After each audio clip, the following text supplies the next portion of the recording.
Bona tarda i benvinguts a l'estiu. Us saludo des de Varadero, des del Varadero del Masnou. Però això sí, a primera línia de mar. Bé, pot fer certa enveja, oi? Tranquils, no és pas or tot el que llueix. Soc autònom, una espècie que ha patit una carrera evolutiva diferent. Els meus gens, traduïts pels anys, permeten ser a qualsevol lloc, qualsevol hora i tot dia de la setmana. Desitjable, oi? Sí, però treballant. Els divendres o dilluns o bé dijous al dematí puc venir aquí arran de mar, però fotent-li. O puc ser a la muntanya, fent feineta. O a bord del Dragon Khan si puc colar-me a Vilaseca. Pagar entrada queda clar que resta fora de l'abast de la major part d'individus de l'espècie. Contribuir, per altra part, al noble estat sense una trista Coca-Cola com a canvi és obligat. I si és el cas que no ho complim, ens cau Hisenda, una espècie perillosa i invasora que s'està quedant amb tot i que ens pot fer desaparèixer de la Terra. També podria ser al Parc Güell, si no molesto a Louis Vuitton, concentradet. I per últim, a la seu del Banc d'Espanya o al súper d'aquí al costat, enmig al cap i una pistola. No hi ha imatges més concretes per raons òbvies d'aquests últims episodis que incrementen el seu nombre i són freqüents cada cop més com les onades de calor que van creixent allà a la mar d'una manera exponencial. Som pesats amb aquest tema, exclamareu. Som pesats i ho serem més com els esports de TV3 del mes d'agost fins que algú hi pari l'atenció que és necessària i tan urgent.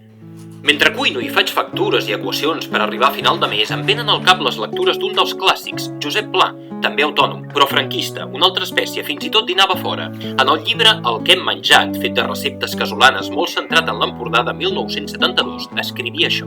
Aquests corrents, en referència als que hi havia al Cap de Creus, transporten pastures excel·lents i al mateix temps mantenen la peixatalla en un medi difícil i contrastat. Els peixos tenen un vigor i una força considerables. Cadaqués semblava un país bíblic de l'època vella. Tenia aigua excel·lent, oli, peix i vi. Si aquell home tot talent existís ara, podria fer el mateix relat, però estaria un xic modificat. M'alçaré, com per Nadal, a veure si cau algun dur. Mateix text, però actualitzat, diria així.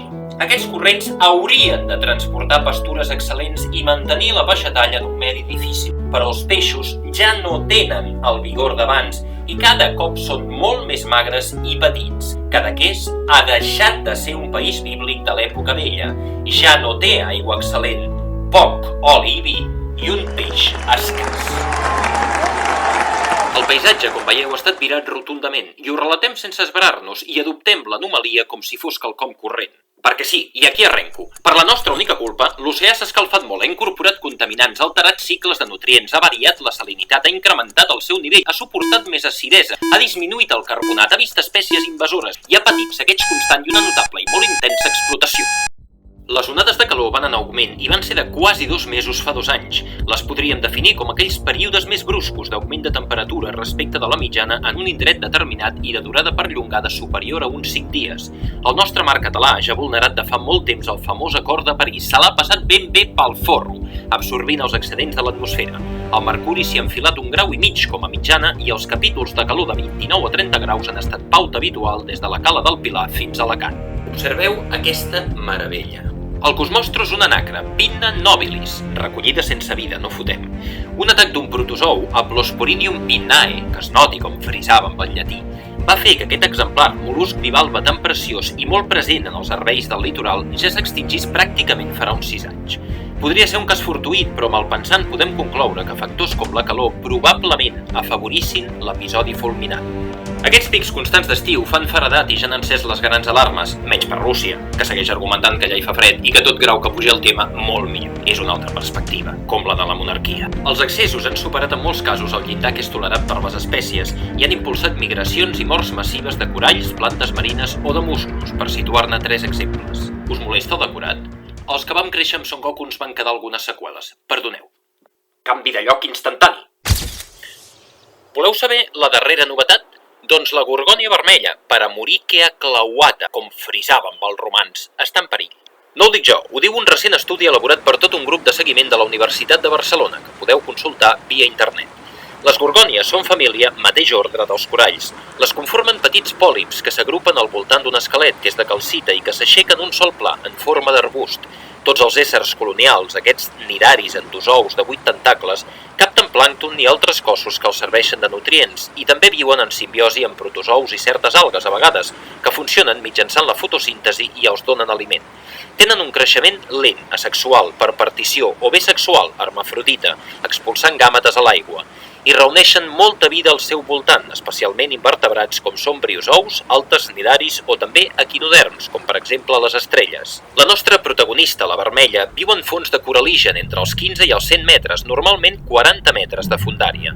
I sols dins les Illes Medes, que és reserva i que atenua alguns impactes com la pesca, l'ancoratge o les visites dels humans, s'ha pogut certificar com la seva mortalitat va molt lligada a les onades de calor i ha anat creixent. S'han seguit els exemplars de 7 colònies diferents en els llocs més superficials en el període que va des de 2016 fins a 2022. En els anys en què aquests episodis tèrmics han estat molt més punyents i que han durat més de 20 dies, les gorgònies han patit severament. L'episodi més intens, de fa 2 anys, va ocasionar temperatures per damunt de la mitjana durant uns 50 dies, i aquest fet va provocar perjudicis irreparables a la gorgònia vermella, que va arribar a un decrement exagerat. De mitjana, el 38,2% de superfície de les diverses colònies mostrejades va observar-se amb teixits morts. No hi ha dubte que la pèrdua de l'espècie al nostre mar és ben probable si es segueix en aquest marc. I què hi fan els nostres grans representants? Doncs fent sumes molt senzilles, les reserves a la costa catalana amb un òrgan de gestió almenys existent són només 3, com les Bessones, Cap de Creus, Delta de l'Ebre i Illes Medes. La voluntat d'avançar en la protecció és inexistent i fins i tot es posen traves des del nostre gran govern als que ja tenen feina feta. Els diners per la recerca s'entren tots al mateix sac i són escuets o inaccessibles pels que no són oficials. I entre pitos i eleccions el rentat perd o la ignorància descarada es fa evident. Situant xifres, del total del litoral al Principat es protegeix, compteu els zeros, un 0,001% de superfície. Anem molt bé per nassats. Per arribar al 2050 ja no tant. Oh, quina il·lusió! Quantes cartes m'han enviat! Feia un mes que no ho mirava. I no són ni d'Iberdrola ni d'Aigües de Barcelona. Van molt bé per reciclar, ja no en tenia. O penseu que els personatges que ens escriuen hi faran alguna cosa si la massa conscienciada i agrupada no els pressiona?